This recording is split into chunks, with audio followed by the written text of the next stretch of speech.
Now, all that said, Susan Lee got her first warning of trouble here on Sky News just an hour and a half ago, when Chris Kenny talked to Senator Jacinta Nampijinpa-Price. Now, as I said, Price had been running to be the deputy leader to Angus Taylor on a Conservative ticket for the leadership until Taylor lost the leadership vote and she pulled out. She might have worked out that she didn't have the numbers, but then she let Chris and Susan Lee know that she had her eye on the leadership position herself, eventually. Will you stay in the Senate? Is that your home, or will you look for opportunities to get to the lower house at some stage? Yeah, look, the Senate is where the biggest battles are going to be fought right now, and I'm geared up for those battles. Never switching to the lower house? Look, the Senate is where I'm focused. David Littleproud was talking about the Nationals not being able to give you the sort of the ambitions, settle the ambitions that you might have. I mean, but you can get to the top of the Nationals and be Deputy Prime Minister. The only job higher than that is Prime Minister. And to be Prime Minister, of course, you need to go to the lower house. Well, there is that, and I know there's a lot of Australians who'd love to see that. That's an unhelpful thing to say, really, when unity is needed. And what's more, she actually made pretty clear she wanted the Liberals to keep backing nuclear power and maybe ditch their target of cutting emissions to net zero by 2050. There's going to be some robust debate around energy, around nuclear. I think there are those of us who are absolutely of the view that we need to stick to nuclear. It's the cleanest, greenest energy that we have. Does that mean sticking to net zero? Because of the whole basis for going nuclear is to get to net zero. Yeah, look, I think we need to have all of those conversations on the table as part of a party room conversation. Will the party unify now behind Susan Lee? Well, I guess that is the hope. So there's a problem right there immediately for Susan Lee. Joining me is my regular Tuesday guest, National Senator Matt Canavan, the former Resources Minister. And I should add, Matt also ran for the Nationals leadership yesterday. Never expected to win, but he did want to make it crystal clear the Nationals had to back off the net zero target and not go Labor light on unreliable green energy. And in that, he sure succeeded. Matt Canavan, great to see you again. It also seems you might have succeeded in getting Susan Lee, the new Liberal leader, to back off a bit herself from net zero to avoid a split with your Nationals party. How did you read her comments today? Well, look, it's mission accomplished for me, Andrew.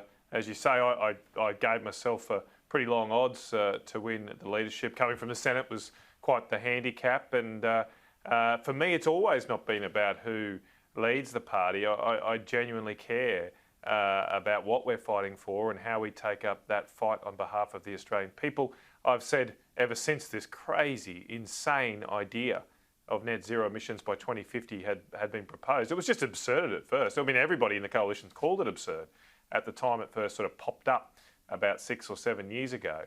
And then when we signed up to it in Glasgow, I just couldn't believe it. We didn't do proper planning on it. There was no proper costing on it.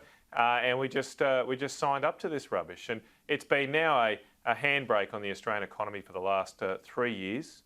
Over those 3 years, we've lost our urea industry. It's the most important fertiliser.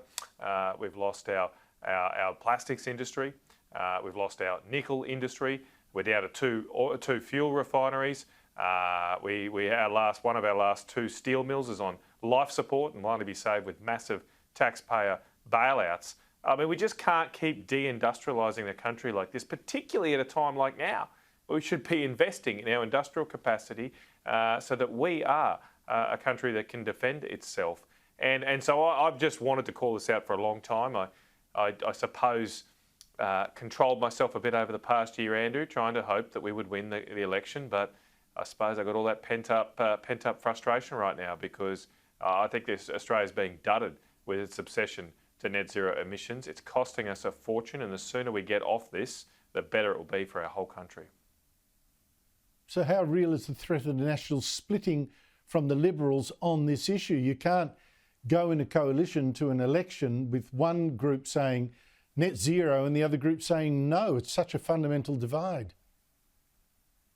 Hard for me to say, Andrew, in terms of that, because I don't exactly know where it will fall in our party. I don't know where it will fall in the Liberals party. There have been other models of relationship between the Liberal and National parties at the state level where there are policy disagreements. There's still cooperation at times. So, it's not it's not just black and white in that regard in terms of the agreement between the parties. But look, what I'm focused on right now is having that debate. I'm very glad that both, and congratulations to both David Littleproud and Susan Ley for being elected leaders of these two great parties. I'm very glad that both of them have said, look, we're open to considering dumping net zero as a policy. I mean, this policy hasn't worked for us electorally. That was, I suppose, the promise we were given. We had to sign up to it so we could win. Well, that didn't work. So what have we got to lose now? Let's have a crack and actually fight for what we believe in and get rid of this stuff. So to all those Liberal and National members out there and supporters out there, contact your local MP now. Maybe join up to the Nationals Party. We're having this debate. Join up and get involved and have your say. And tell your elected representatives that they should be there to represent you. They should be there to fight for you, because I know so many Liberal and National supporters are sick of this rubbish, sick of towing the line to these woke left insane policies. Why don't we just stand up and fight? It's a lot more fun when you do that, and I reckon you've got a lot more chance with conviction in politics of being successful too.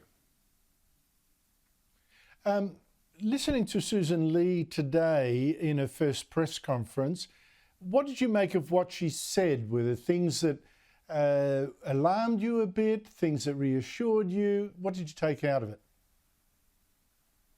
Look, I actually didn't get to see much of it. Sorry, I've been on a plane and then I've been given the dad duties of taking kids to soccer training, basketball games and the like, and I haven't seen it all. I've probably most of it I've heard is what you've just played there in your show. And look, I think a lot of that sounded pretty good from Susan. I wish her all the best. Look, it's going to be a long road now, though, to the next election. I think the number one focus is we first sit down, listen to the people, listen to the whole Australian people, but especially our members and supporters. They're hurting right now. Listen to them, work out what we're going to fight for at the next election, and then just fight like hell.